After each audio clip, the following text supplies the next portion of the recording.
Hello to our dear listeners. Welcome to the very first episode of FOOTY TOES. My name is Junkit, and today I'm joined by the co-host of this podcast, Outtro.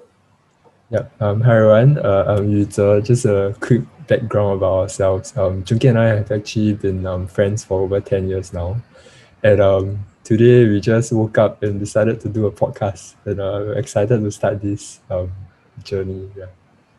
Nice, nice. Yeah, we hope that you guys will enjoy listening to us, like just have a normal football convo, and we just really wanted to use this platform to share our thoughts, and yeah, like just share our daily convos with you guys. Yeah, so as you guys know, the Euro 2020 is around the corner. So that will be our sort of main topic for today, which actually just a fun fact, we're actually recording this barely a few hours before like the opening match between Turkey and Italy. So yeah, we will first dive in and take a look at each of the groups and we'll see which teams we think will qualify from the groups. So beginning in Group A, who do we have? We have Italy, Switzerland, Turkey, and Wales. Yeah. So maybe I'll just start off by sharing my own predictions. Yeah. So Yeah, sure, sure. I think for me, right, I think what everyone is saying is that the dark horses is going to be like Italy. So I'm going to put Italy as the top of the group. And then what is clear for me is I think I'm going for Wales as the bottom of the group. So I think Wales would struggle in Group A. But what is quite hard to predict is between Switzerland and Turkey, because I think they are both very good sides. Switzerland have a few good players, a few good core players like Shaqiri, uh, and Kristen. Shit, I said it wrong. Bro, this is the bad. Oh, I thought I said Christensen. oh yeah, but Christensen is from what? Is it Denmark? I think it's Denmark, Denmark, yeah. right? Yeah, yeah, Denmark. But I Oh my mean, god. Switzerland has some decent defenders as well. I think they got Yeah. Akanji from Oh yeah, that's Dortmund, right. if I'm not wrong. Yeah, and also like Xhaka lah. Yeah, Oh so I yeah. think their midfield pretty solid. Xhaka like probably gonna hold the midfield, then Shaqiri as the creative force. Yeah, I mean like I always saw the potential and talent in Shaqiri, but I just feel like at Liverpool he always doesn't have enough game time. So we can't really see like his impact. But I feel like whenever he comes on, it's when we need a goal. Then I feel like he adds on to a threat. So Yeah. yeah, I'll be curious to see him have more minutes in a major tournament like that. Hmm. But I agree Yeah. like Wales for me, rock solid, like bottom of the group. But I mean, Wales actually have quite a few decent players too, right? Like Yeah. Gareth I Bale, think Daniel James. what Yeah. we're saying, yeah, before that was all the Wales players also maybe they're also like Shaqiri, they all haven't played regularly for their clubs. But then in an international tournament, sometimes club form might not like Yeah, true. yeah, yeah. You Like just throw it out and then they just suddenly perform. So Wales, I would say got Daniel James, Gareth Bale, uh yeah, true, true. yeah, who haven't really played much this season. Aaron Ramsey as well, yeah. Yeah, Mm. so I don't know who you'll go for between Switzerland and Turkey, because I also think Turkey also we haven't talked much about them, but they are they have quite a few weird results for the past few matches. I think they defeated Netherlands also, was it 3-2 or something? Yeah, and no one expected them to do that. Yeah, but for me, I think I'll go for Switzerland second and then Turkey third. Yeah. Yeah. Okay. Interesting. So Italy Hmm. to qualify with Switzerland and possibly Turkey. So that will be for Group A. And going to Group B, we have Belgium, Russia, Denmark, and Finland. I think again we have a clear heavyweight here. Like Yeah. Belgium probably going to top this group easily. Uh, Between Russia, Denmark, I think Finland will finish last. Like I mean, Yeah. the only player I know from Finland is Teemu Yes. Pukki. Yeah, So same. I'm not sure if he will be able to carry them. But yeah, so I think Group B, Belgium will clear like favorites to top this group. Then between Russia and Denmark, I'm not so sure as well, but I'll go for Russia second and Denmark third. Oh, Yeah. serious? Because I'll go for Denmark second and Russia third. Like, Ooh. why do you choose Russia over Denmark? Actually, I think both teams are not like there's little to separate between them. Like if you say Denmark finish second and Russia third, I wouldn't be surprised as well, honestly.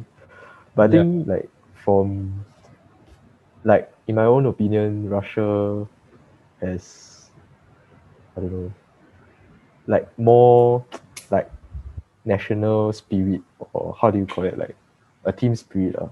Yeah, somehow I just have this impression. And I think if I'm not wrong, in the 2018 World Cup, they played at home and actually went on a good run of in the tournament. So they might be able to build on that. Yeah. And Denmark, not so sure. I feel like Denmark has always been an average team and like not really capable of pulling any like surprising results. So I would think that Russia would finish second ahead of Denmark. Yeah. Yeah, sounds like. And yeah, but of course Denmark also has like pretty decent players, like Christensen, as you mentioned earlier. Yeah. They also got Højbjerg from Tottenham. Yeah. So yeah, and Christian Eriksen also. So pretty decent midfield, I'll say. Yeah, definitely. Yeah, I think it's similar to Group A. We can't really tell who will finish second. Yeah. But again, clear favourites Belgium. Yeah, correct. Top. Maybe moving on to Group C, right? I think the 4 teams we have are like Austria, Netherlands, big dark horses, North Macedonia and Ukraine. So I think for me, I went for Netherlands, Ukraine, Austria, and then sorry, but North Macedonia will finish last. Yeah. Yeah, but I think one thing to point out, right, is that like I was just reading, I think North Macedonia like recently beat Germany 2-1 or something. I'm not sure whether Germany played their best squad or what, but like wow, that is like a big huge surprise. Yeah.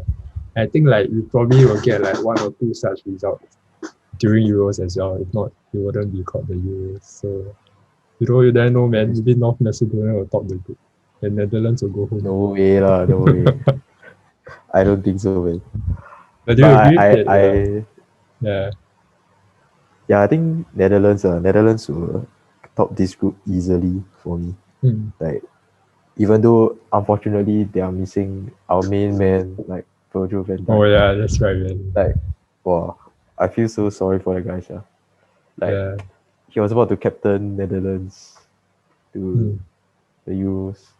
They had to. Plus without COVID, everything might have happened last year. There wouldn't have been a ACL there. Yeah. Wow, that's true. And some keeper which shall not be named, like deserves like some punishment or what. Who else? But I think Netherlands should still top this group. Austria, Ukraine, like bang average teams, I think. Yeah. I feel like Ukraine, they always have like the 1 or 2 players who like their names are always there thrown around for tournaments. They say that they go light up the tournament, then they might secure a big move. Like players like Yarmolenko, that kind. But then like they never like they'll always like score 1 or 2 goals, but then they never ever like truly live up to their potential. So like they might do well and but they won't like do exceptionally well, I feel. Yeah, actually Yarmolenko, like he's at West Ham, but if I'm not mistaken, he doesn't have many minutes. Like he doesn't have much game time also. So again, like quite hard to like predict how well he'll perform here. But yeah, I mean another notable name Ukraine has would be Zinchenko from Man City. Yeah, I think for Man City he plays left back, but if I'm not wrong, like I'm not sure if I'm correct about this, but I think he was a midfielder before he played under Pep. So it'll be interesting to see if he plays. Yeah. It'll be interesting to see if he plays in midfield or left back, which I'm guessing he'll probably play in midfield because if he's that good, like Ukraine probably needs him in midfield. Yeah, but Actually, we'll that's see about quite an that. interesting point also. Right? I think for a lot of these, like, not really mid-table, but like smaller nations like Ukraine, players like Zinchenko, there are other such players for the other country as well. Like I think Austria, David Alaba may not play at the back also for them. And True, then true, even true. like Wales, like playing a youngster Nico Williams in midfield when he plays right back for Liverpool. Yeah, so yeah, like things like this are all quite interesting because like maybe coming out of the tournament, going back to their clubs, then like all these players might have a different role as well. Yeah. Yeah, true, true, true. Okay, then we can move on to Group D. Group D is slightly more interesting. We have England, Czech Republic, Scotland, and Croatia. So I think probably two bigger nations in this group are England and Croatia. And I would say that England will probably top the group ahead of Croatia. And I'll have Scotland finishing third and Czech Republic in fourth. Yeah, I think I And got the same predictions as you, like exactly the same. Yeah. But I think this group like very interesting because like they all got like some sort of like history or like maybe not even like oh, maybe beef with each other, like England, Croatia, and then England and Scotland. Yeah. oh, So like England, interesting. Croatia, like was it World Cup semis, is it? Like where they last face each other in a major Oh, tournament. Yeah. oh yeah. Was it Was it semis? semis? Was it quarters or semis? Can't remember. Yeah, I can't remember also quarters or semis, yeah. But yeah, then like I'm pretty sure England want to beat Avenger. Croatia this time, yeah. Then England, Scotland is like always like it's almost like a derby. And I'm sure like Oh yeah. Scotland want to like send England home first. Like things like this, like cannot predict like how it will turn out. Yeah. Yeah, it's like fiery matches. Like I think Mm. that's the best part of football. Like when you have this kind of fire and passion in the match. Like not just tactical football, but like got some intrinsic motivation or something.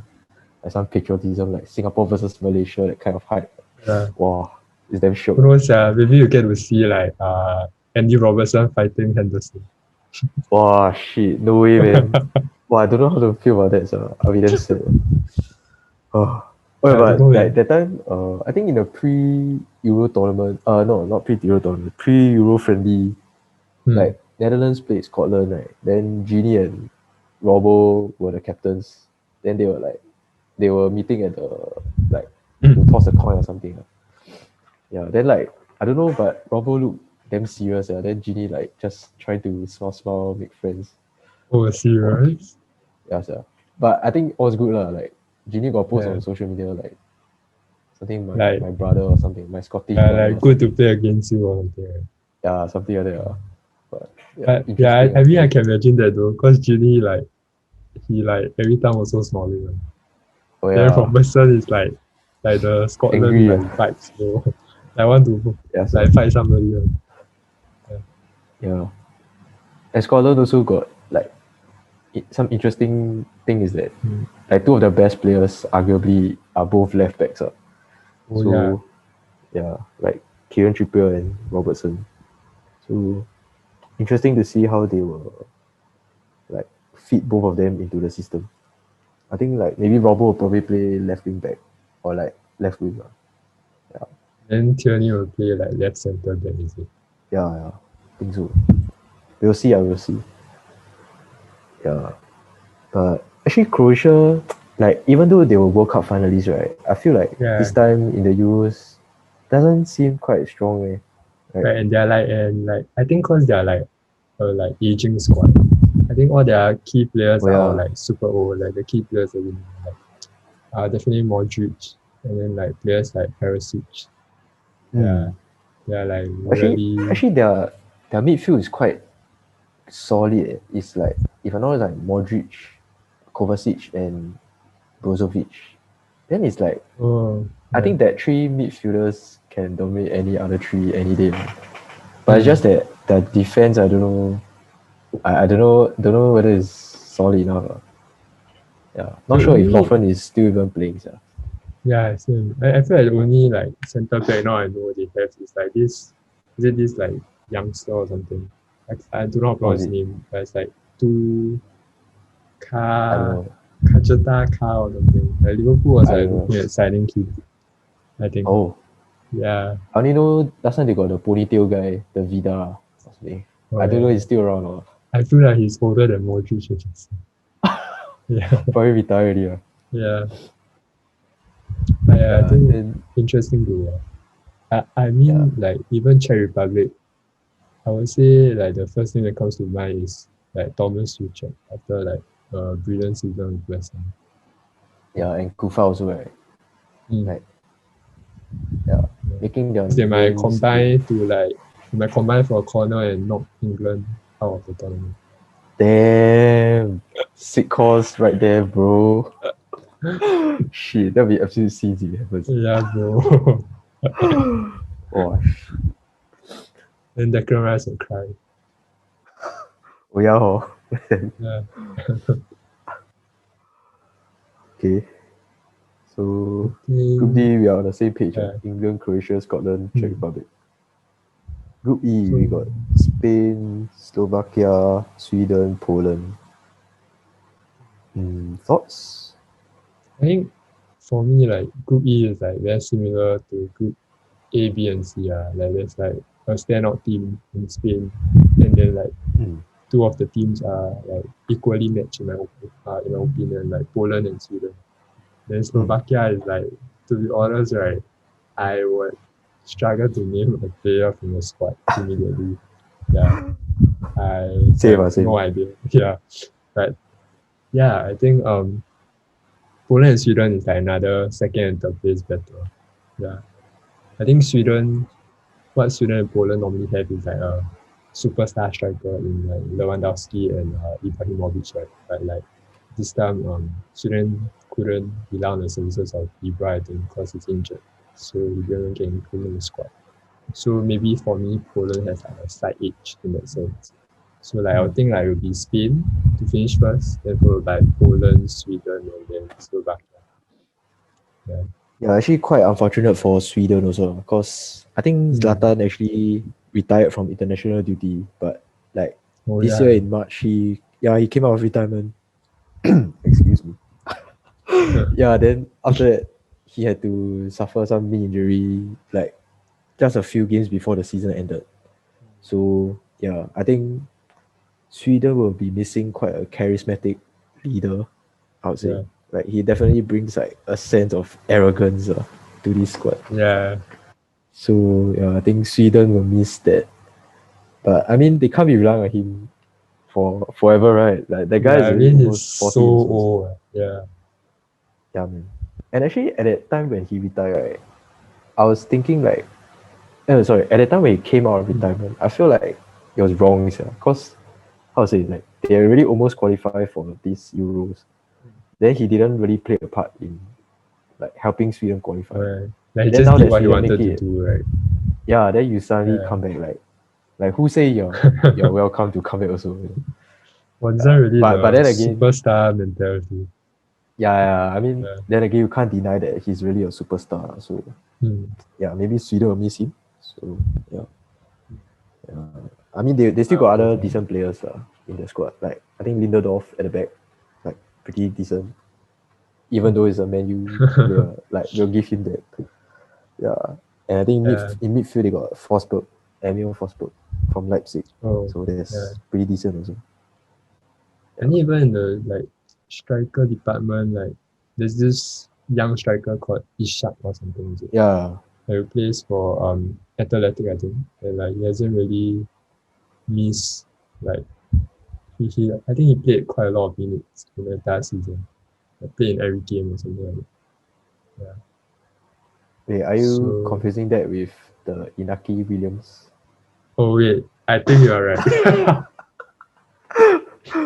Some Wait, amateur mistakes all around. but I don't know Yeah. what country Inaki Williams is from, sir. I I don't think recall. is it Maybe not Spain? a European squad. Spain. Don't know. I don't know. But if it's No idea. Spain means he didn't get caught. Ah. You know what we can turn to right now? Mr. Google. Yeah, Inaki Williams is Spanish. Or Spanish. Oh, but he didn't get Yeah. caught. Ah. Yeah. But Wait, but Spain, what club does Ishak play for? Name called Ishak. you can ask Mr. Google. How do you even spell it? But I mean, like, I'm surprised that Inaki Williams didn't make it because, like, Spain seems to be short on like quality strikers. I don't know. Like, I actually watched the pre-tournament Oh, yeah. friendly between Spain and I can't Portugal, remember is which it? team. Oh yeah, Portugal. Yeah, Right. Portugal. Yeah, Morata missed quite a few chances. My So God, man. yeah, not The very man sure if misses Spain will be everything. good. Or Yeah. Shaq, bro. Like it's like the Spanish Werner or something. Wow. But he was captaining the team, yeah. I didn't know. Hmm. Oh I yeah, feel but like, another thing about yeah. like I was Yeah. gonna say like another thing about Spain, like recently they seem to have some COVID issues. Oh, serious? Have you heard about it? Yeah. No. Like I think like last week Busquets got tested positive for COVID or something. Oh, Then like he had to self isolate. wait, then Then are a they few still days in the squad? later, yeah, I think he's still in the squad. Then a few days later, the Diego Llorente also tested positive. Was Then like, the wow, shit. Leeds centre back, Yeah, is it? Oh, yeah. wow. But apparently they self isolate. Then like The rest of the apparently squad is okay, Spain, though. yeah. Then Spain like the president or don't know what, like the government give them the vaccines or something, so that they can participate in this tournament. As in, they I get mean, the vaccine after they test positive for COVID. I think so. I don't know. No, as in like the whole squad got the vaccine, like the Like whole Spanish after, squad. cause of these Yeah, two COVID cases. because of this scare lah. Oh, but a bit last minute, I mean, the tournament starts in 1 hour, guys. Yes, yeah. No, lah, but I think this was a few days ago, so hopefully everything is clear. But apparently, Okay. like they called up a few more players to have some other training session just in case other people test positive.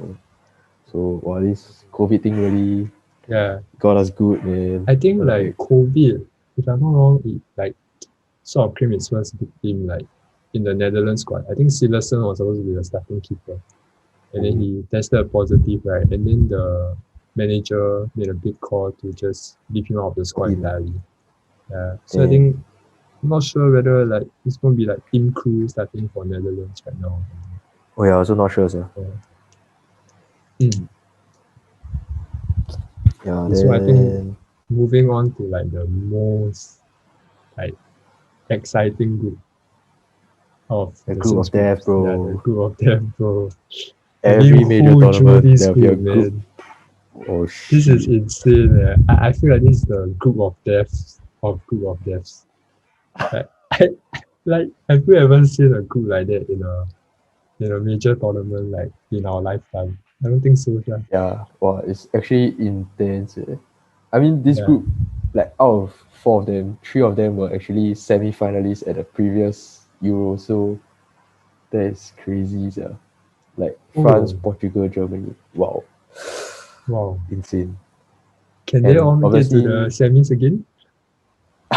No, serious. I not sure, man. But yeah, Portugal will come into this tournament as the reigning champions. So I still possibly remember Ronaldo's last yeah, tournament. Yeah. I still remember that match in 2016 between Portugal and France when like Ronaldo was like the manager at the sideline. It's Oh against yeah, Samoa. yeah. And then like Yeah. I don't even remember who scored the winner. It's some Adder, bro. super yeah. He was Like playing for some one hit Swansea or wonder. some shit, right? Yeah. Man. And then some outside the box. I think outside the box shot. Yeah, do you like this kind of international tournaments always got this kind of like sudden it's like people suddenly rising to fame because of like one goal or whatever. Yeah. Like And I mean Götze now score in we the World Cup final, then after that never do anything really. Like career just go downhill. yeah. Oh. But I guess like some big calls to be made here. it's like I don't even know how you predict like the 4 teams. I guess everyone, I would say like almost 99% of people go for Hungary to finish last. So we'll call that first. Yeah, but Yeah, then like yeah. I don't know who will you go for between Portugal, France, and Germany. Okay, I think like between these three nations, right, there is clearly a weaker side for in my opinion and I think that is Germany cause like I feel like ever since they won the World Cup in 2014, yeah, Yeah. seems like they've just been declining, like just going downhill. Mm. Then yeah, I feel like their squad is somewhat aging a bit. I think Mm. like I get what I mean, the like back, Muller, Matt Hummels. yeah, Ramos Yeah. still at the back, Neuer still as the keeper and captain. So yeah, and also like the manager is actually not retiring but leaving his post after this tournament. So I don't know what effect that will have on the players also lah. Yeah. Like not You sure know, I whether was it will thinking about motivate that, them. right?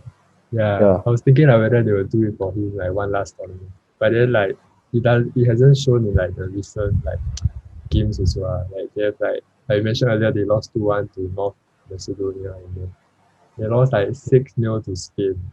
They lost 6-0 to Spain who has a Morata who cannot score. So like how does that work, man? Yeah. yeah, so yeah. So So I think out of these three teams, Germany will fare the worst. Yeah, mm, unfortunately. But I mean, we can't write off Germany. Like Germany is a big footballing nation, so yeah, we'll definitely. see. But yeah, this group is really too tough to call. Mm. But I think Germany will finish third. Who you go Then for to top the group? yeah, I think between Portugal and France, right? I would say France would top the group, and Portugal would finish second. Mm. And yeah, again, it's really hard to differentiate the two. Yeah. Like both squads are really damn stacked, bro. Yeah. Like each position you can easily find two quality players. And I think it's yeah, really like a toss up. Yeah. Like actually now thinking yeah, about it, so right, I wouldn't even be surprised if like all three of them finish on 5 points. Like, they all just draw with each other and then they beat Hungary. Yeah. wow, Then they that's all an end up with five interesting points. Yeah. scenario. Oh, Oh yeah, I think like that like reminded me like I'm not sure like for major tournaments whether like the order of matches matter. So like sometimes like they say like some national teams like they might have a slow start to the tournament and then they warm up later, like where it mm, becomes more important in knockout stages. But then I think like if you look at the order of matches, right? So who plays Hungary last is Germany. It means that Germany has to play Portugal and France in his first two matches. So if they don't start well, right, they're a little screwed, I would say. Yeah. interesting. But I mean, like when you go into a major tournament, you should be all They're warmed up raring already. to go, right? Yeah. Yeah, I mean, That's I true. think if you not warmed up yet, right, you deserve to be kicked out. To go home. Yeah. That's yeah, but like talking about like warming up like I think Mm, recently England's pre-tournament matches, like their friendlies, came mm, under a bit of criticism, right? Cause like his squad selection is a bit weird. Like he included people mm. that weren't even in the squad. Then like, what's the point, Like these people not even gonna play anyway. Then He like, I warmed thought the them point up of all to these, sit in front of the television to support the rest of the squad. oh, but I Yeah. mean, yeah, like this kind of pre-tournament friendly is supposed to help you like gel the team, like build Mm, some chemistry, right? Yeah, so I really not sure about what Gareth Southgate is thinking. But okay, yeah. we'll see. Yeah, we'll see, Yeah, man. I Yeah, but yeah, I get what you mean. Like, it really doesn't make sense. Like giving like Port Trials, Lingard, like more game time than like I don't know, like other players like Henderson who are bringing to the tournament. Yeah, yeah. it I mean, okay doesn't. lah. Henderson maybe cause I he was returning injured. from Yeah, injury. Yeah, but yeah, it still feels a bit weird lah. Like to let mm, random people just play in yeah, the pre-tournament friendly. yeah. Yeah. Okay, but like for our listeners out there, like, both of us are actually so-called England fans, I guess. I mean, of course, like Yeah. Singapore first, but Yeah, I think actually for Junkit, he has always been an England fan for major tournaments. Like, if I'm not wrong. Yeah. yes, that's right. I'm a Yeah, loyal since he man. first, yeah. But I'm Yeah. actually not a loyal man. Yeah. Girls, hit me up. Jigs, Yeah, jigs. so I think like in the Wait, who you previous supported from the start? World Cup, I was really supporting France. And then yeah, they Oh, ended up winning, which was good. But then I guess I can only explain for why I decided to support England this time is because like I feel more attachment to the country since I'm studying there. So like wow, interesting. yeah, I feel like I can identify more with like what like goes on, like how much like football means to like some of the England fans. So I think that's why Yeah. I chose to support England this time. So will Although you I support? think Oh, sorry. Yeah, continue. I think we both agree that like it doesn't we don't have high hopes for England in this tournament, I would say. Yeah, I mean, I'll expect them to qualify from the group stages, but Mm, beyond that, I'm not too sure how far they go. yeah. I think also But like, like beyond that, right, like what I said, I think what is interesting is cause like how the entire tournament is set up this time, right, where they have 24 teams, right, is that like normally the runners up play the winner of the other group beside it. But then now there are like four third place teams who qualify for the knockout stages as well. So like some of the third place teams will go into the draw as well. And then I think how it works now is that whoever finished top of Group D, so if England finished top of Group D, they have to face the runner up in Group F, which will probably be like Portugal, France, or Germany, which are all tough matches. But then if you finish second in Group D, you get to play like some random third place team. Yeah, which are like depending on who finishes in third place. So like it might actually end up being better for England if they finish in second place. Like if they screw up a bit in the group stages. Yeah. but that feels like going against the idea Yeah. of like sport, right? Like, I mean, when you play Yeah. sports, you always should be trying your best and trying to win. Yeah, and I Mm. think like aiming for second is also not a feasible option, cause Yeah, it's like like if you aim for dangerous. second, Yeah. sekali like you finish third or like fourth, Yeah. then you bye bye. You don't even need to play this. Correct. Yeah. I think for like a big country like England, right? If you are part of the squad, you're the manager, if you go in the tournament like wanting to win the tournament. So if you want to win the tournament, right? It's either you play France now, you play Portugal now, or you play them in the finals. Either way, you need to beat them. So like that makes a difference. Like if they want to win it, they have to find a way to beat them. Yeah, true, Yeah, true, true. So like moving forward, will you be supporting England in every major tournament from now yeah, on? that's my. Today I made a commitment to support England for every tournament next time. Unless Don't Singapore makes it to the World Cup somehow, will we see that in our lifetime? go 2030 what 34 36. Yeah, maybe just need to add another 50 years to that. Every time reach the year, just add another 50. Yeah, just extend only. Okay, hopefully one day, within our lifetime, Mm. we see Singapore reach the World Cup. Maybe our kids play in the national team. Wow, that's bad, bro. That's bad. Let's go. Yeah, I think that's the beauty of football. We can always dream, and then one day it might just happen. Yeah, man. You never I feel know. You like never know. the chances of Singapore playing the World Cup, right, is greater. Like if I think we end up hosting the tournament somehow. Like that was the idea, Oh yeah. hosting it with other Southeast Asian countries. I think that's how we will. The only way I see us getting a chance to play in the World Cup in the near future. I think there were talks of like some Southeast Asian nations hosting the World Cup or something like that. I'm Yeah, not I sure think if it's like the World Cup or some other tournament. Yeah, Thailand or something was like interested. yeah, Yeah. interesting. But like you, so like you study in UK, Then have you attended any matches in the UK so far? Well, I think like the only match I've been to was the FA Cup. I'm not sure which one was it, but Liverpool was playing Chelsea at Stamford Bridge. The match where Chelsea won. This was in the Chelsea won 2-0 in the 1920 season. Yeah, so the season like right before COVID hit. This was I think in February, I think.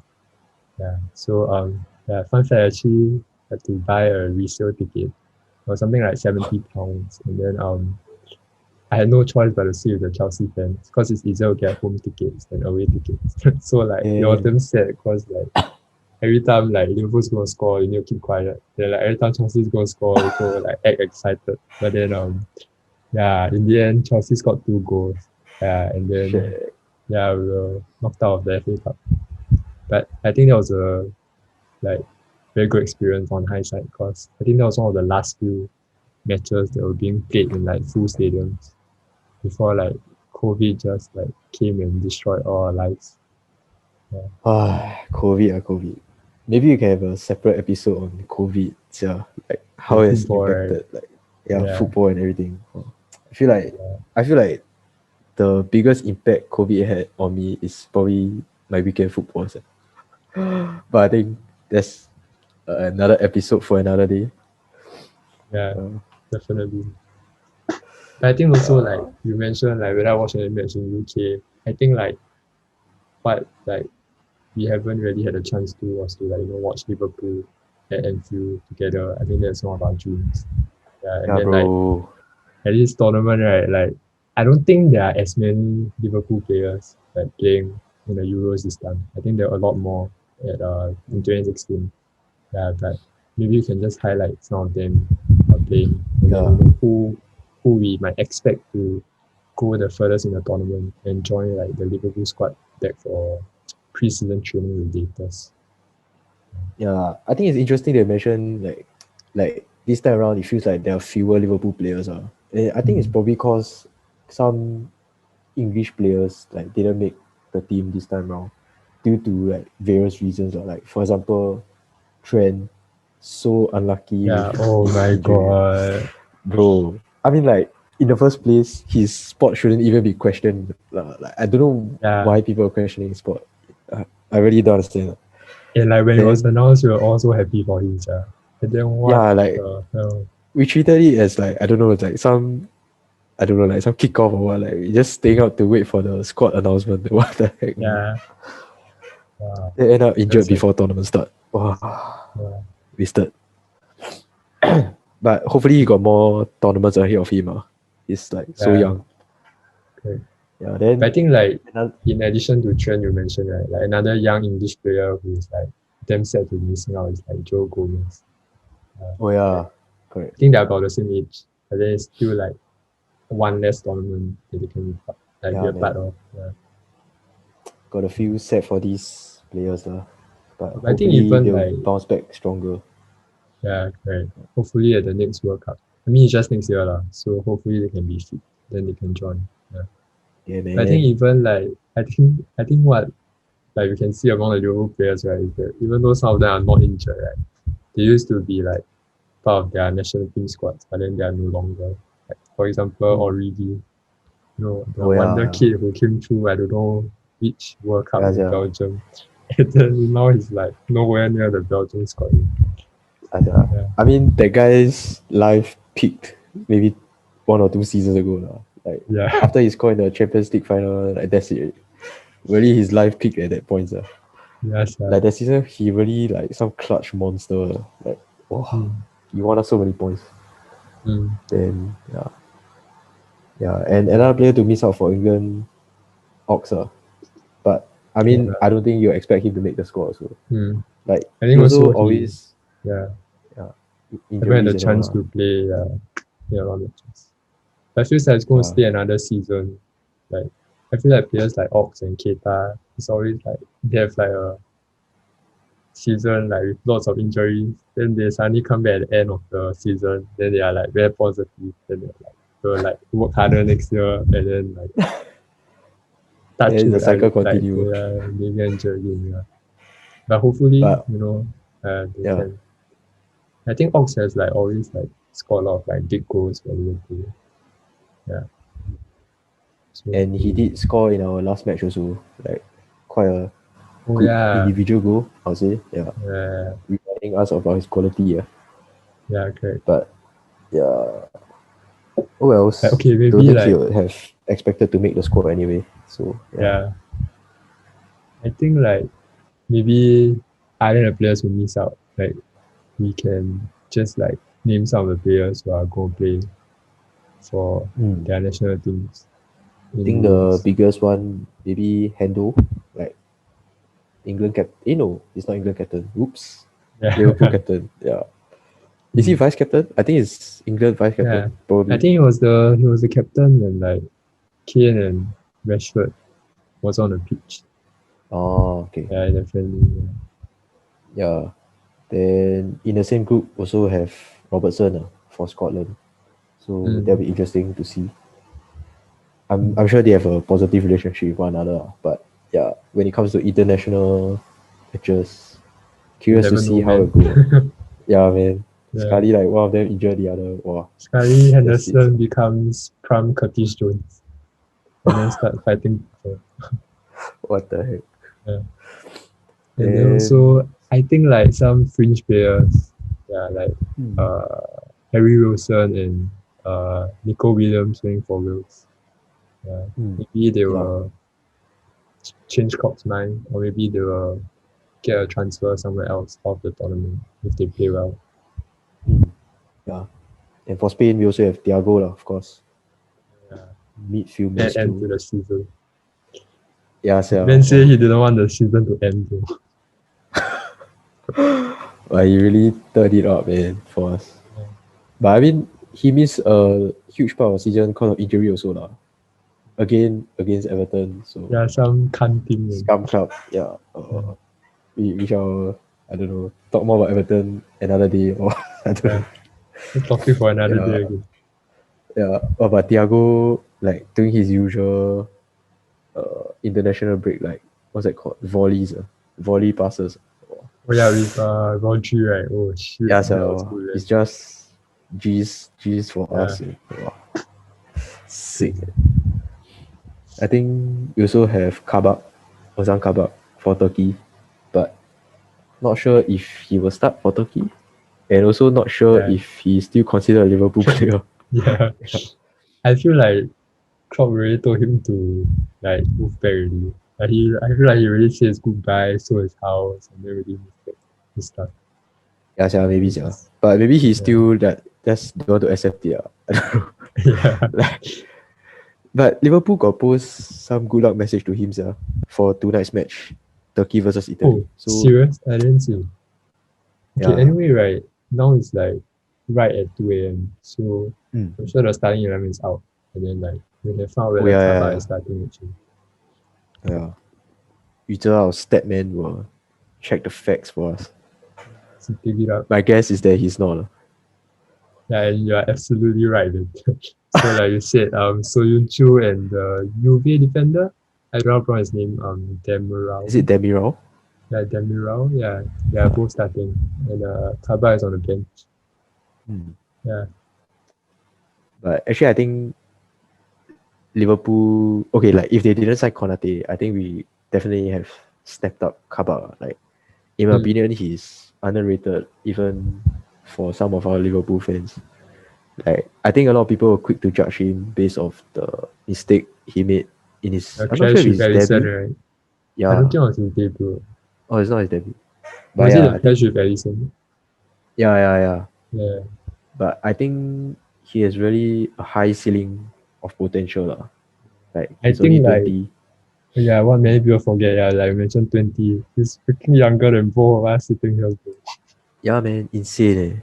Yeah. And I think he really played a huge part in our season, like stabilizing our defense.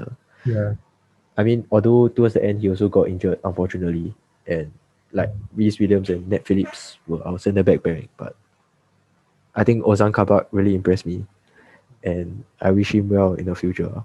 Like Actually, right, like just like a controversial question. Right? yeah, Like, we can pick between Kabak and Nat Phillips, right? Who are you? Wow. I'll go for Kabak. Yeah, I'll go for Kabak. Cause he has Right. so much potential and like our future is just secure. I Mm. think Ned Phillips, he's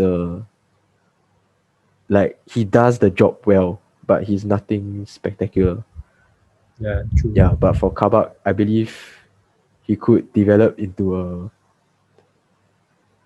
second class Van Dijk. Maybe. Classroom. Yeah, I wouldn't dare to say he'll become a Van Dijk, but maybe a second Yeah, class Van Dijk. true. Maybe a Ruben Diaz, a second class Van Dijk. Yeah.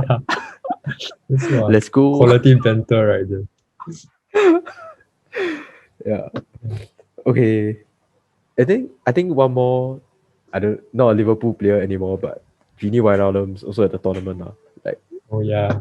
yeah, I Surprise, a mean PSG player now. yeah, man. Everybody thought Yeah. he'd go Barca or like even Bayern Munich, but psych, going Yeah. to PSG. Looks like it's all about the money. Oh Yeah, but I wells. feel like I cannot blame him also. I mean, if you don't know what to do after football, just want to get as much money as possible for your family. But actually, like if footballers earn so much, right? Surely, That's like true. It's more yeah, than like enough. that should like shouldn't matter that much. I mean, Yeah. if you offer that to us, obviously our decision will be impacted more lah, because it means more to us. But for footballers who already earn so much, it's like I don't know, man. Dude, yeah, I feel like But some of then their 1 month earnings, right, is our lifetime earnings. yeah, Like, it's like you earn 300K insane, per week. What the hell, man? insane, yeah. Yeah. But okay lah. I mean, you're right also. Like he probably has a family to feed and everything. So, Mm. yeah. Well, we also wish him all the best. Like he's Yeah. a Liverpool legend. Yeah, definitely. Yeah, man. Too many good memories with him. Yeah. Okay, Okay. moving on, right? Yeah, I think like just nice as we were looking at the Turkey-Italy lineup, right? I think like the next topic I want to cover was like, picking out some of the maybe matches that are the highlights for like the first round of fixtures for match day one, like the first fixtures for every team in the tournament. And I think we picked out like 3 matches. So just go like briefly talk about. The first one is like the opening match, Turkey versus Italy. Yeah, I think we're both not sure like how it will turn out as an opening match. Although like Italy seems to be very strong going into the tournament. Yeah. Yeah. I think I'm very very curious to watch this match. Cause like you mentioned earlier, Turkey could be considered to be like dark horses or yeah. Mm. Like could be a surprise package. Yeah. They're going up against Italy. Italy I also feel they are underdogs to win the title for me. Mm. And I think part of the reason why they're underdogs and like why people have lower expectations of them is because they missed out on the last World Cup. So maybe like some people forgot about Italy. Like but then again, Mm. Italy also filled with like pretty good players everywhere. But Mm. unfortunately I never watched Syria much to That's it. know enough about them. Yeah. Mm. So but then you always hear their names here and there, so you know their class already. Yeah. I Yeah. think also like for Italy, right, like when you talk about Italian football, talk about Serie A, they always talk about quality defender. So Oh like yeah, I correct. think when you focus on like your defense, like a very solid defense going to a major tournament, like it also helps. I think like the stats that like people are throwing out nowadays is that for the entire like qualifying for the Euros, Italy only considered 4 goals in 10 matches. I mean, although their group was, I think, quite manageable, but still, like, just considering 4 goals in 10 matches is quite insane. But I think it's interesting that you brought that up because that might, in my opinion, be one of Mm. their weaknesses because I think their defenders actually getting quite old already and like probably lacking in speed. If I'm Like not wrong, their center back, Kileni, yeah, Keleni Bonucci already like there for like mm, 10 years probably. mm, Yeah, so tonight they'll be going up against Burak Yilmaz, which is like mm. the star striker for Lille in We just France. won Yeah, the yeah, championship, right? just won the championship, correct. So I think that's really a test of their defensive abilities. I mean, I'm sure they will counterbalance the lack of pace with like their experience and their positioning and all. But it will still be interesting to watch how they face up against, especially some of the more younger and speedier opponents. So yeah, interesting to Also, see. maybe like if they don't have the pace, right? Maybe like the goalkeeper Donnarumma will be there to save them. I mean, he's Yeah, out of contract. You definitely want to impress and like see where he can secure his next move. yeah. Right. Interesting matchup as the opening match. I feel like opening matches are always damn exciting. So. Yeah, always like a highlight. I think Yeah. my first ever World Cup match that I watched on TV was the South Ooh, Africa, the yeah, yeah, 2010 yeah. World Cup. Bro, scenes, bro. Dude, that Wow. was mad. I mean, like, it was like crazy because like it was South Africa, like the first Yeah, tournament in Africa, right? Then they got the what call it, Vuvuzela. yeah, then they all freaking have it, right? Then after that, when South Africa scored, right, I remember one of the goals is like some bang, like some Yeah, like top beans, half bro. volley, top beam. Then the whole Yeah, stadium going in that. I don't know how you bring the sound to the mouth, like wow, man, yeah. Oh, that crazy, guy, I crazy. still remember the guy's name, like Shabalala or something. Yes, yes, And they all like do the dance. Oh, yeah. that's But actually, damn who sick. were they playing? They won 3-1 or something, right? I think I can't it's remember Mexico. who. Is it Mexico? Oh, okay, yeah. I Seems like feel it. like it might. Yeah, I Wait, feel let like me do a Mexico. Also. quick Yeah. check. Yeah, Mr. Google is actually the third host of our podcast. You'll forever be here. Oh no, this is quite hard to find. Oh yes, it was South Africa versus Mexico. Yeah, Nice. Yeah, that was mad, man. Mad atmosphere. yeah, bro. Yeah. My first Actually, ever World Cup will memory. there be fans for the opening match today? Turkey versus Italy. Oh, good question. That one not so sure, sir. But No I'm idea. guessing there'll be fans, but just not at full capacity. Yeah, I think that's better that than makes sense. nothing. Yeah. Yeah, hopefully Singapore can open it up soon also for our Yeah, Singapore Premier League. yeah. I think we'll move on to talk about Singapore like in a bit. Just like the two more matches they want to cover was like definitely one I'm sure we'll be watching. I think it's like Mm. Sunday, like 9 p.m. for us or something. Like England Mm. versus Croatia. Yeah. So like we Yeah. mentioned, they have the history from the 2018 World Cup. Yeah. And then I mean both of us will definitely want to see England win. But I think Mm. what England fans like are looking to is like they're not sure who Southgate will pick for a starting 11 against Croatia. There are like a Mm. few calls to make. And I don't know, like for you, Yeah. who do you think should be like the first name on the team sheet for England? First name on the team sheet. Confirm Harry Kane. Yeah. I Mm. think you can't possibly leave him out. Yeah, definitely. But I think he didn't play much for the pre-tournament friendlies. Again, Okay. a Yeah, weird decision, Lingard, but okay. Lingard Yeah. way more than him, I think. Yeah. Then yeah, I think it very much depends on what formation Southgate goes for also. Mm. Yeah. Like if he plays three at the back, if Maguire is fit, I think Mm. Maguire will probably start. But then Mm. I don't know whether he's fit lah. So yeah, that'll be interesting to see. But another defender that is probably first name on team sheet is John Stones, whether in a back four or back three. Yeah. I think John Stones had a great season, but also like personally, like I feel like we definitely start John Stones because the other two centre back options, like before Ben White was caught up, like a bit soft. Like Yeah. Wait, I what was don't it? think Mings and who? Cody and Mings. Oh, I don't think they yeah. are the most Really not sure about them, man. reliable options. I think there are like rumors that Luke Shaw might even play left centre back, but I'm not sure about Oh, that also. then Ben Chilwell play left wing back. Maybe, but don't know. We are not Let's see. Southgate. Let's see. Yeah. Yeah, I think if Henderson is fit, he should probably start also. I think on paper, like this is the hardest match in the group really. So if England can get a win, it'll be a good start to the tournament. Yeah. But then again, as I mentioned previously, like Croatia's midfield is pretty solid. It's pretty Modric, stacked. Brozovic, and Kovacic. Wow. Mm. England will have a solid test, man. Actually, yeah, that's Yeah. interesting. Because right, England brought only like five midfielders like in their Mm. squad. So like definitely like I don't think they have the numbers or like the quality there to match up Croatia like in the middle of the park.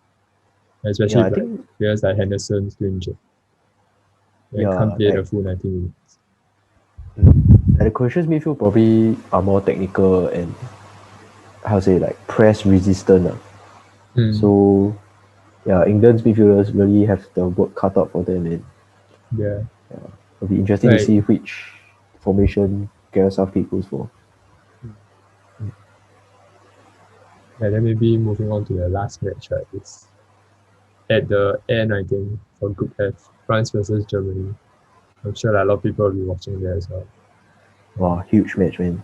Yeah, But crazy. I think France will edge it here. Like Mm, I don't feel Germany has enough to counter France. yeah, Like France what Mbappe, Griezmann, Benzema. How yeah. to They even brought in Benzema, bro, for Euro 2020. yeah man. Like I feel like even though I Benzema haven't really like played really well in the warm-up games, right? But when you put him into important games, right, he will like turn up for you. yeah he's a big game Yeah. player. I think Germany is Honestly, quite screwed.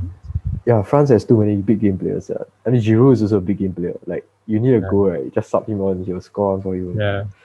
And they have Wow. Kante, bro. Kante for Yeah, Ballon yeah. d'Or, bro.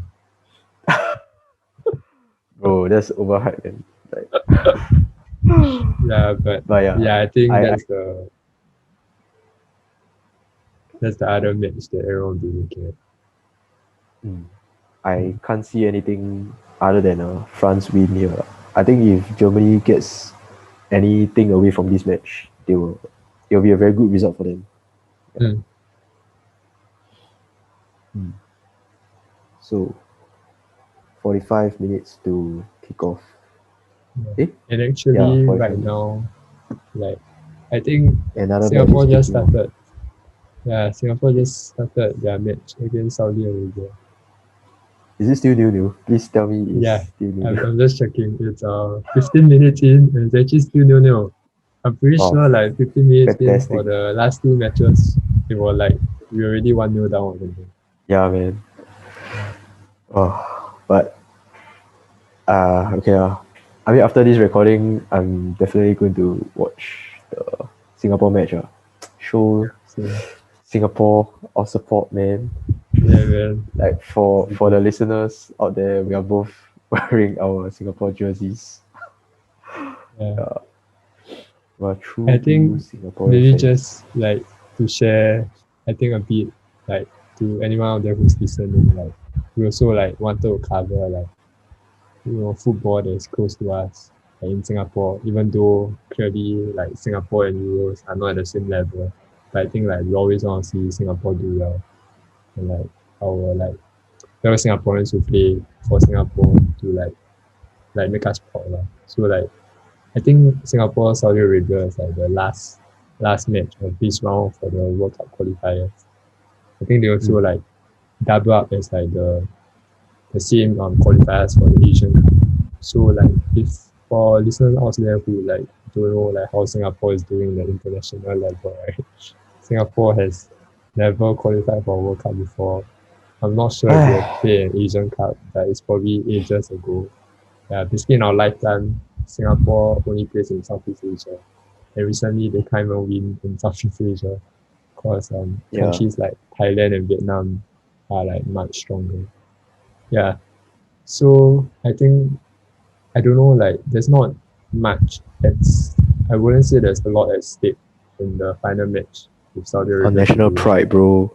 Yeah, I guess yeah, I guess after especially after like for those who don't know, in the last two matches like they just played last week, they got like destroyed 4-0 by Palestine, who actually pre-COVID when we had a home game against Palestine, I think we won 2-1 or something. So like the 4-0 was really like a heart crushing defeat. And then Yeah. we followed that up with a 5-0 defeat to Uzbekistan. Yeah, so Yeah. they've shipped like 9 goals in 2 matches. But personally, like, cause both the matches were like 2 a.m. or something, so I didn't like watch the match live. But I think Junkit did. So I just want to ask, like, do you think like the 4-0 and 5-0 are like a fair representation of how Singapore played? Yeah, did Yeah, I they deserve think to lose 4-0 and 5-0? yeah, I think against Palestine, like you can't argue about the 4-0 lah. I think the 4-0 we deserve to lose by 4-0. And I think the biggest problem I saw in the match was that we didn't have enough desire lah. Like for example, when we lose the ball, we don't sprint and press hard enough to win the ball back. And even for sort of like 50-50s, we're always hesitant to go in. And like for example, when the ball is trickling out for a corner or a throw in, like I don't want to single out players, but some of them in the past, I believe would have sprinted for the ball and like at least tried to prevent the throw in. But then, disappointingly enough, like last week when I watched the match, they didn't put in the effort to chase the ball down. So I'm not sure if that is because of a lack of desire or probably because of some adverse weather conditions as well. Like I think it was like what 40 degrees Celsius over there. Yeah, so maybe weather might have played a part.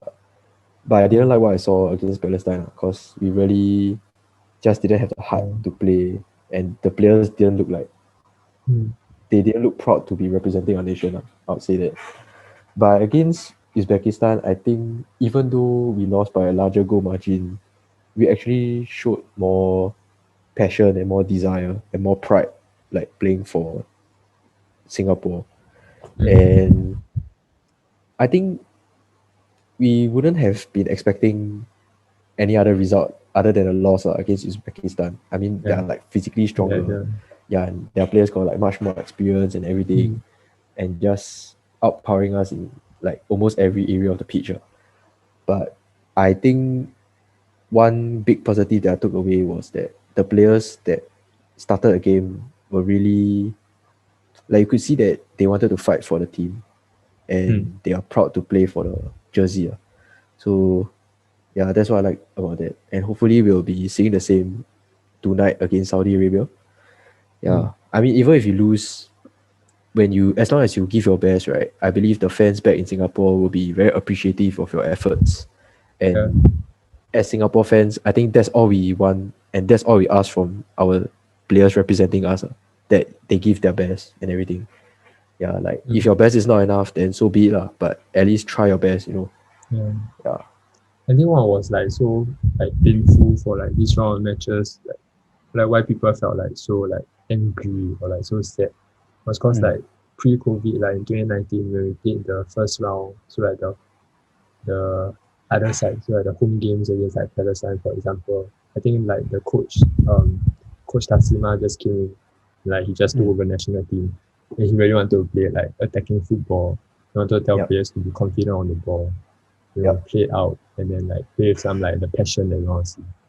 But then like that like clearly like didn't go according to plan when we played Palestine. Like what we were looking at was like players who like couldn't like pass properly, they were scared to pass, they were nervous to pass. So like it was like as if like we are back to square one again, like all over again. Yeah, and then like I don't know like whether it affected us. Like I think like you think it might have affected us in the sense that COVID with this huge break in between. Yeah. Then it might have like undone all the good work that had been like built up in the past. Yeah, possibly. I think it's always very difficult to be a coach or the manager of a national team because like international breaks only come once every few months. So it's very hard to implement the principles that you really want your team to play. But I think what was encouraging even in the loss against Palestine was that when Coach Tatsuma saw that the tactics weren't working in the first half, he immediately switched to like we were playing like a back four in the first half with Mathu and Irfan Fandi in the center backs, and they were like just making tons of errors at the back and just causing a lot of trouble. So in the second half, we swapped to a back three, and Bayaki came in, and we were much better. So we shipped in 3 goals within 10 minutes or 20 minutes in the first half. But in the second half, we only considered towards the end. So kudos to Coach Tatsuma for being tactically flexible, and yeah, hopefully we can continue playing with the back three. I think it looks like the formation Actually, that Singapore is most comfortable with. Yeah. yeah, like just to interject here, right? I was just looking at the lineup, right? They are Mm. actually currently playing a back three. So they started the game with a back three, if I'm not wrong. Oh, so what? But Mathu, Irfan, Bai. yeah, but it's not by surprisingly it's not by he left Bar Oh, on the then who? bench. He played Amiru Ali from Lion City Solos. I think a young and up and coming centre back. Mm. And it seems to be doing pretty well just by seeing the live score, although we're not watching the match. It's Mm. almost 25 minutes in and still no. It's a miracle for Singapore Yeah. football, in case you all didn't know. So yeah. I think So who is at left center, left wing back? Is it Hafiz Abu Sujat? yeah, it's Hafiz Abu Sujat getting a Wow, that second man chance. given a second. Yes, yeah. Yeah.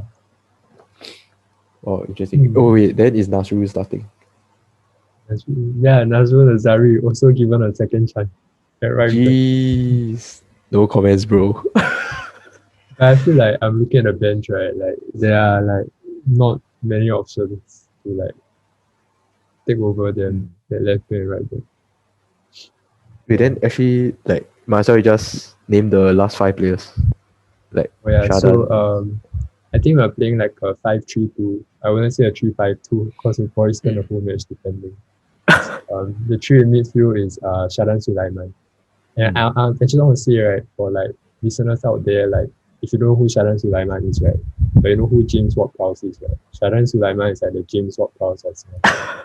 Like no joke though. They both wear number 8, and then their set pieces are wow.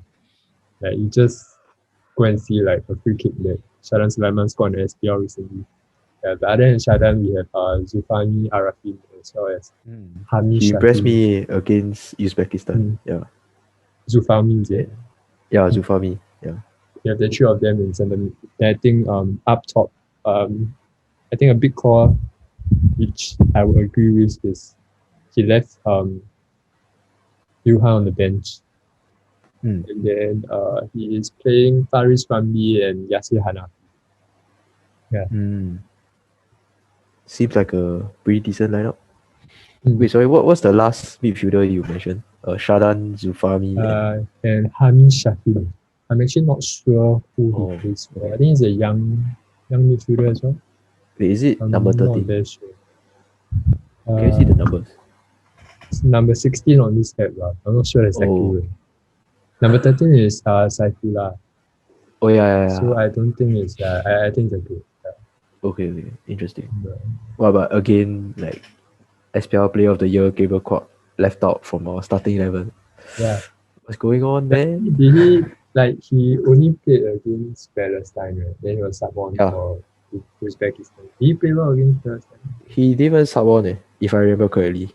Oh, he didn't sub on. Oh, yeah. Then he only played one half against Palestine. Oh, then he got sub off. Yeah, but I wouldn't say he played badly. I feel like he just didn't get the chance because of the tactics. Like we can't even get the pass to him. Like it's not his fault, I feel lah. But I guess Tatsuma just thought we'll play better without him. So yeah. Oh well. That guy's like had some recent resurgence in his career. Like I don't know. Last time he wasn't so high profile. So. I think also like for him, I remember you tagged me in the video, so I'm not sure which Facebook page to do, but he produced a video interview with Gabriel Kwok. Right? Oh yeah. And he was talking about like when he was playing for Lions like earlier in his career, like the mindset he brought to the game was that like he didn't want to fuck up. Like he didn't want to make any mistake. Because I feel like if you make any mistake then like he will like get him. And then like I think like he come across all his social media comments. So like, every time he's on the pitch, like just thinking himself, okay, no mistakes to do. It's like some like negative thinking. I say like I think went to Thailand to play for a short stint, like change his like mindset. So when he came back to Warriors, like before they were disbanded, stopped, removed from the competition, like I don't know what happened to them, but like And he was saying like, cause you're made captain for Warriors, then like he brought a different mindset where like he wants to make an impact in the game. So like, I think that's why like we are seeing like the resurgence, different like Gabriel content. Yeah. I mean, it's refreshing to see a Chinese in the Singapore national team also. Mm. Yeah. Actually, I think he's the only Chinese for this core. Yeah. Yeah. But I think another player that I'm seeing on the bench is Idraki Adnan. So like he's one of the new players that got called up for the matches this time round. But I think for the first two matches he wasn't even on the bench. Yeah. Like But today he might get a chance to like receive his debut. I think he's a very exciting player in SPL. Like a young winger who like presses his opponent. I think if he subs on, like you definitely see that passion. one last question about this squad. Who is the keeper today? He has stuck with his like Gareth Southgate Oh sticking my with his lawyer god. choice. It's this one Magu. Yeah. Bro, No. like I mean I recently also told you like at 30 Yeah. years old, he's the youngest keeper we have in this squad. Maybe that's why he's What starting. is what is going on, sir? Wow. Oh my god, man. If you're Singaporean, if you're a goalkeeper, please email us. We'll help you get to the national team ASAP. Please save Singapore football. Thank you. Okay. Yeah, I think we're a huge problem then. Like I think their best years are like behind them. And like honestly, Yeah, man. like if you make me like name a young keeper who we can turn to, or like even any young keeper, I can't really like name anyone in the SPL. Like they're all like very inconsistent. Yeah. So Zachary Jasper Campbell. that's the best keeper I've ever Shout- played. Yeah, shout out to our boy if you are listening. Oh my. Maybe he's somewhere in our background. Oh yeah, But I doubt so. actually, I don't think yeah. so. What are the chances, bro? But honestly, right, if Jack is listening to this, right, I think right, you start now, right, you have a chance to making it into the national team. Which is why starting tomorrow, both of us are training to be goalkeepers. Right? Yeah, I think we can make it. Oh shit. I mean last time in Nanhua I got play goalkeeper before, so like I just enjoy diving. So. Mm.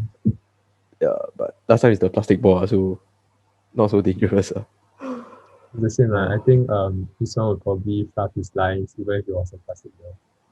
So there's no difference there. Oh well, so hopefully in the next national team we'll see a different set of keepers. Yeah. I feel like unlikely, man.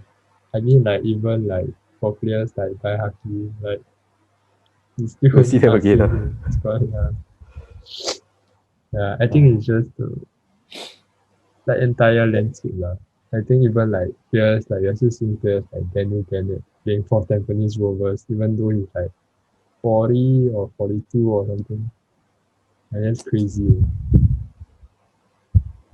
But I guess Bai is like understandable cause like I'm not sure if you watched the video, but I Mm, think he gave some interview after the Palestine match, like mm, with FAS or something. Yeah, so he seemed quite well spoken and like how to say very like he's very aware of what the fans are hoping to mm. see in Singapore players. So yeah, I think it's Yeah, good he to has have that these kind of people in the squad. experience. Yeah, and the Mm, experience also. Yeah. Like and you can see like when he comes onto the pitch, he really makes a difference. mm. So yeah, I think Actually, it's useful how to old is Bai? Is it like 34 or something? no I think it's 39, yeah. Oh, oh, oh.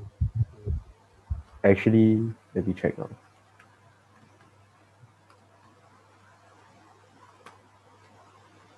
Oh, 37, but still quite old, 37. Really old. Ah man. Okay.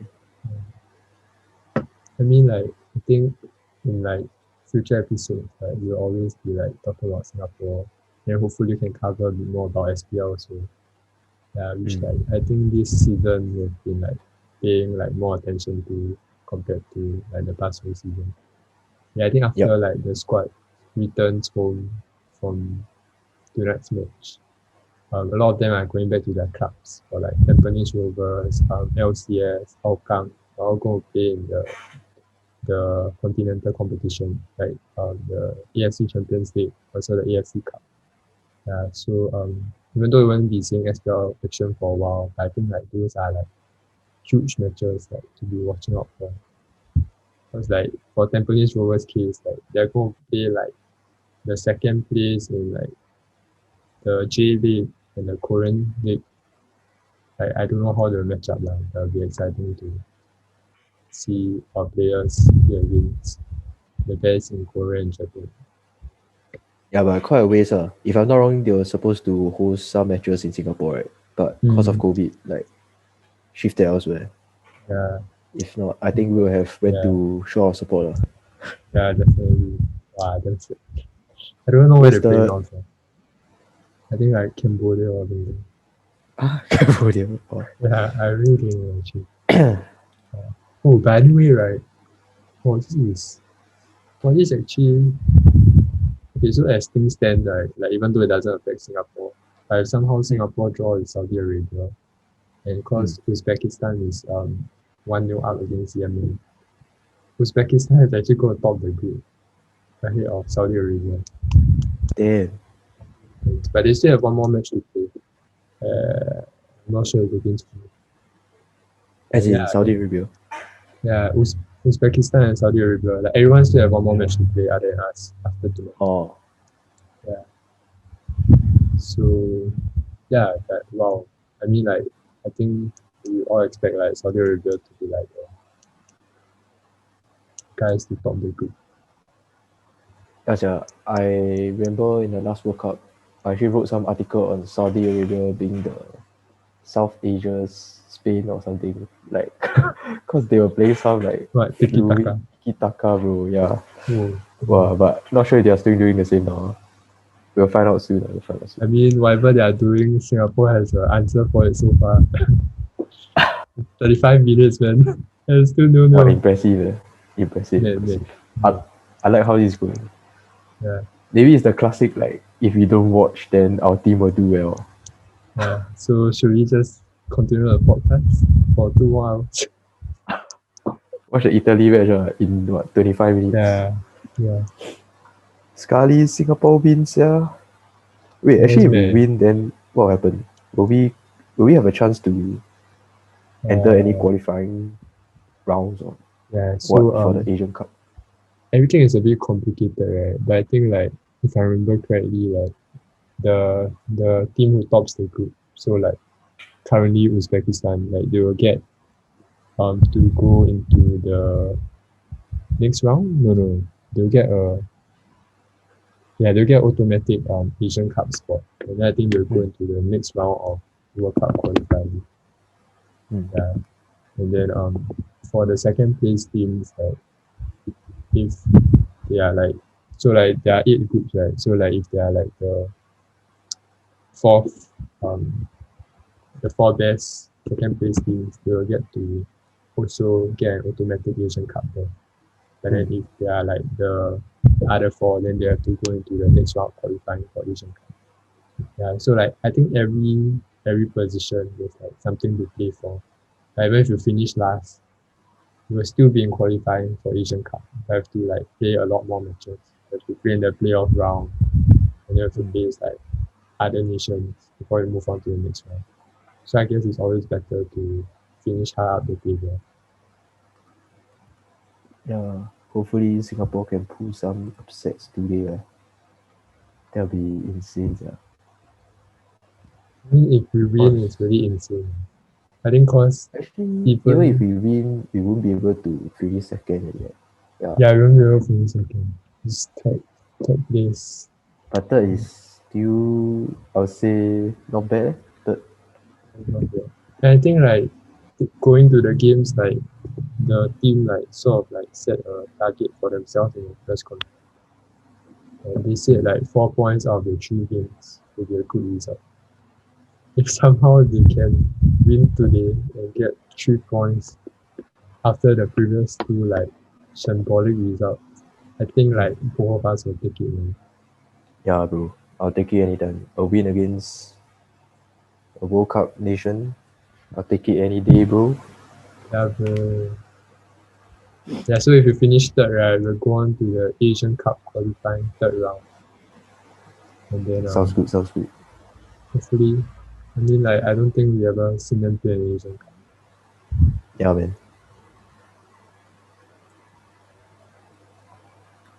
Maybe like that's all we have to cover about Singapore for today, but more to come for future episodes. Yep. So maybe we can end off with some quick fire questions with regards to the Euros. Like, okay, this is actually somewhat inspired by like some tweet by EIF football. Is it EIF football, EIF soccer or something? Like some Twitter account lah that I follow. Yeah, so I'm gonna ask a series of 6 questions. So starting with, who do you think will be the champions of Euro 2020? For me, man, I think right, like when I did the tournament predictor game, like I think the finalists that I predicted was Portugal and France. And the Same, bro. interesting thing was like I had Portugal to top group F after the group stages. But then I'm going for France as the eventual champions of the Euro 2020. Damn, bro. Yeah. That's I like think it'll be opposite fun, of yeah. just nice opposite of me, yeah. Like Oh, in you a had sense, it? I also have both of them as finalists. Yeah. But I had France topping the group, but I think Portugal will win the entire tournament and defend their trophy. We'll see about that. But it's big interesting balls, that man. we both had the same finalists. Yeah, both teams will, yeah. I think like compared to all the other teams, like on paper, these two squads are insane, man. I mean like Yeah, man. they can rest their entire starting 11 against Hungary and still like win 3-0 or something. I mean, Yeah, no disrespect to Hungary, but that's how stacked their squad is right now. So, but bro, on paper, speaking of speaking of Portugal, I just realized we forgot to mention Diogo Jota, bro. Oh yeah, no way. How can we miss out the Yeah, bro. moment? How could we forget Diogo Jota, So the prolific scorer? I mean, you have him winning the Euros, but Yeah, I don't think him or Ronaldo or Portugal will get another Euros to add to their collection. interesting. Okay, Maybe next question for you is who do you think is the underdog for Euros 2020? underdog. Okay, I think I mentioned just now also. I think it's Italy. Like, I think many people really like forgot about Italy because they missed the World Cup. But I think this time around, they got some quality players. And like you also mentioned just now, their defense has been traditionally solid, although they are aging, but still solid. And yeah, that's why I think they'll be the underdogs for this tournament. Yeah. So next question. Yeah. Who do you think will be the underachiever at this World Cup? The In the sense like maybe they underachiever. got hyped up too much, then they don't perform that well, don't meet expectations. Like one of the teams, right? Like not a player. Yeah, correct. Wow, that's a tough question. Oh, okay. Actually, like I would say, like I'll go for England. Like Same, bro. even though we're going to be supporting England, right, I feel like I think the feeling like among England fans is like some false sense of confidence for some reason. They feel like they have like the best squad going to a major tournament in a while, and then they feel like they can match or even better the achievement in the previous World Cup. But I feel like there's a lot of like weaknesses in the team. I think like you mentioned earlier, like the backup centre back, like you hope you don't have to use them, and then even the goalkeepers. I think like we mentioned, like there's some like unknown loyalty of Southgate towards Jordan Pickford. Although the other two keepers were better options. Then like they're missing quality players like Trent. Like, and then Quality, top class, world class. And then instead of like after losing Trent, like they all talk about like a plan B for England, right? It's Grealish winning the free kick and then Trent like hitting the set piece into the box and Harry Kane hitting it in. Like that's just like something to break down, like maybe like Czech Republic or Scotland who might sit back and defend. But then like instead of like after Trent gets injured, like instead of bringing Ward Prowse to the tournament for his set pieces, like he chose to bring another centre back. Maybe he realized he cannot trust Cody and Mings also. And like, oops. Yeah, They can trust Ben White, man. Yeah. I don't know, man. I don't know, man. But yeah, I feel like Ward Prowse will be a big miss as well. Yeah. You seem to be a huge fan of James Ward Prowse. Yeah, because he's the England Shadan Sulaiman. Anyway, like yeah, but I think they do have some promising players, like especially attacking areas. But then they all like are in their first tournament, like Jack Grealish, Phil Foden, Sancho. All these players like they are like super exciting. They can dribble past anyone on their day, but I'm not sure whether they can carry England through to a good tournament. Yeah, I think Kane must have a crazy good tournament for England to have a good tournament. If Kane doesn't perform, I don't think England can go anywhere. Yeah. Actually, I think like England always goes into international tournaments with this similar mindset and a similar vibe. Like, oh, we got a very good squad. Yeah, we're gonna make it to the final and everything. And every time they just end up disappointing everyone. So I got a feeling this time will be the same. So just I'll just support them like I always do. But honestly, I think I'm just setting myself up for disappointment. Yeah. That's why. Yeah. Plus, like I'm a bit skeptical about Gareth Southgate's ability also. Like, I don't know what he's doing sometimes. But, actually, honestly, like even though Southgate has managed England for so long, like you can't really describe how England plays. England just plays. Yeah. Okay, maybe next question is like moving on to the individual predictions. Right? Who do you think will be the best player for you? Best player, I think so many picks out there. Will be Ronaldo for me. Wow. Like, cause I think he's just a clutch player and like a big game player. He will show up in major tournaments, and this time I think he's gonna. Okay, I wouldn't say carry Portugal to a win because I believe that this Portugal squad is like each department will play its role well. Like it's not like Ronaldo carrying the whole squad. But I think Ronaldo will come in with some important goals and even assists to help Portugal proceed to the very end of this tournament and ultimately win it. Yeah. So, I think that's a like very good pick because like you mentioned earlier, like it might be Ronaldo's last tournament. He confirmed have that mentality to want to like sign off with a bang. Yeah. But then like for me I also like want to like think that maybe the best player, like for me I think the best player like is a high chance it will come out from like the team who wins. So for me if it's France, right, I would hype it up more and say that the best player can be Kante.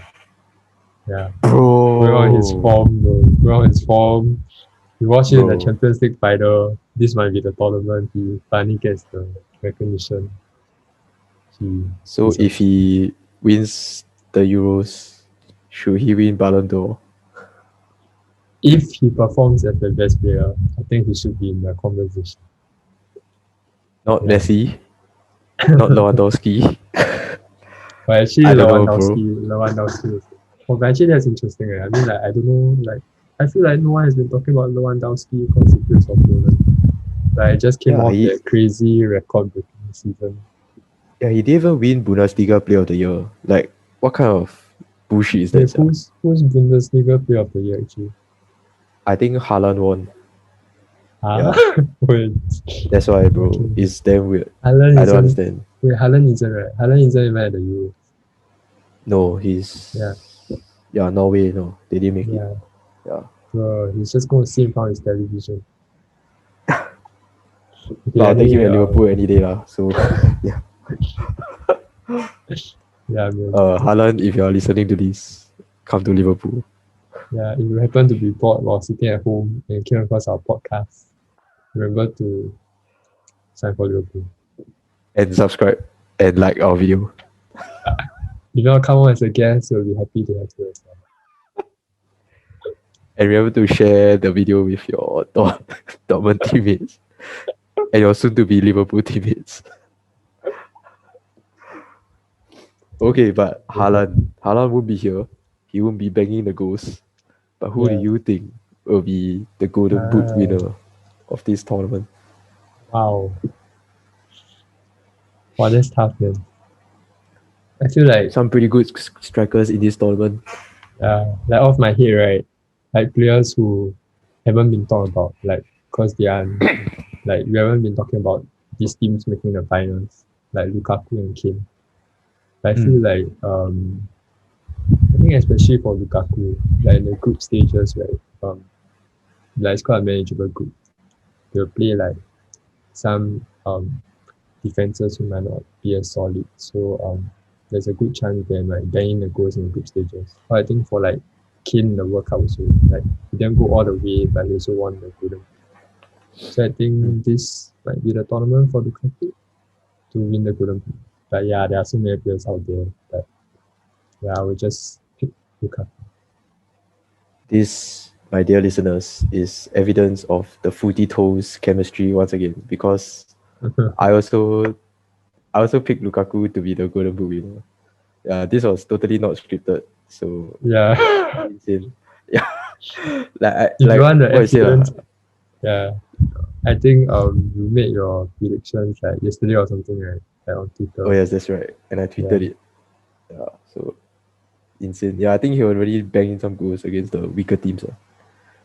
Although I don't think Belgium will make it to the finals, but actually let me see where did I predict them to. Oh, I think they will make it to quarters. And I said they will lose to Italy. But I think I had something similar. But yeah. Interesting. I feel like Belgium is like always like about there, but they haven't had the breakthrough tournament. Yeah, but I think this generation of players is like coming to an end already. Like this could be considered to be Belgium's golden generation, but they never really won any major tournament so far. So Plus yeah, like now like players like Hazard is like bye bye already. Yeah, man. And I think this might be very well their last chance for this golden generation to win something. And like interestingly, Belgium actually has the oldest squad in this Euro tournament. Serious? Yeah. The average age is 28.7. So is it because of like the centre backs, like the Tonga? Probably, bro. I mean, yeah. They are the by people like yeah. And like Hazard also quite old. I think he's like 30 plus. Yeah. Hazard really bye bye. Yeah. I think this is really their last tournament already. But maybe their next golden generation of players like Divock or Origi will step up. Actually, jokes on me. Is he really that young? I'm not sure if he's that young anymore. So. I think he's like around our age. Maybe like 23, 24. Damn. Yeah. But yeah, we'll see how it goes. So we're calling it here Lukaku for the Golden Boot. That's right. And maybe moving on to the last quickfire question. Who do you think is the best young player? Okay, best young player. Honestly, I can't think of many young players in these Euros other than the English players like Foden, Sancho, Bellingham. But I don't think they will have enough playing time to impress. So I'll go for the obvious pick. I think Mbappe will be the best young player. Oh my god. Yeah. I was going to say that. Yeah. No way, bro. But yeah, I think that's the most obvious choice. And I think we both think France will at least make it to the finals. So and he's probably going to start every game. Probably going to score some goals, some important goals here and there. So yeah, my best young player of the tournament will go to Mbappe. But you know, speaking of this kind of young player awards, like I think I did mention to you before about how I like was kind of annoyed at the nominations for like the Premier League's young player, Yeah. PFA young player awards. Hmm. Like okay, you got to draw the line somewhere to determine if somebody is young or old. And I think if you're 24, right, I don't think you're that young anymore. Like No, bro. Okay, wait. like You know, max is right, 23. when you brought this up to me, right, I was also like, what the, like, how's 24 young, right? Then after, right, Yeah. like, we have a mutual friend called Gyap, right? And then, like, Yeah. I told him, like, how the hell can they be the young player when they're 24? And like Gyap said, maybe they count the age by the start of the season, which sort of makes sense. Like, Oh, if you're under, like, if you're 23 at the start of the season, maybe it makes sense to be that does part of the make sense, dude. conversation, right? Yeah. Okay, that makes a whole lot of Yeah, sense. Because I would argue that 23 is the max I can tolerate. yeah. I think So Mbappe is yeah, also going to be 23 for this tournament. So okay, that makes sense. I also like, oh yeah, like, yeah. Wow. Maybe we should invite him to this podcast someday. Yeah, bro, definitely. You have to get the, so like when I was talking to my friend about this podcast, right? Then like he said, are you guys gonna be the next Jamie Carragher and Gary Neville? And I said, no man, there are only two Carragers here. So maybe we need Gap as the Alright. Gary Neville. Oh yes, that's right. Okay. Yeah. I guess that brings us to the end of the Yeah. first episode of the FOOTY TOES podcast. I think it's yeah. longer than we expected it to be. Yeah, bro, when we way first started longer. this. Yeah, but I think we really enjoyed the entire process of just like Yeah, talking 100% about agree. anything, man. So like I think we're always open to feedback. It's our first episode. We honestly just Googled how to start a podcast 12 hours ago, and then we are still learning. So if there's anything you guys have that you want to listen to or any suggestions, like we're always open to feedback. Yeah, feel free to leave a comment to just share your thoughts. And for your information, now it's like 5 minutes to 3 a.m. Like it's pretty late in the night. So forgive us if we say anything wrong, make any factual errors. Just feel free to correct us in the comment section. We'll be happy to address them. Like we are not spreading fake news or anything. Like, it's just our own opinions, and yeah, it's pretty late. Yeah. So Even if you disagree with anything you said, just leave a comment or DM us, let us know. Yeah, man. We'll always be happy. Yeah, we'll be happy to engage with you guys. Yeah. Yeah. And I think that's all. That's all I have for today's episode. And see you guys next week. We'll probably be wrapping up, the fixtures for Matchday 1 of the Euros. And then talk about other things related to football, or maybe not. Yeah. That's right. If you're interested to sponsor us, you can also contact us directly, and we'll liaise with you.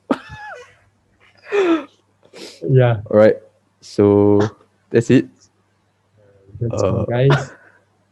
See you guys in episode 2. Beep, beep, beep.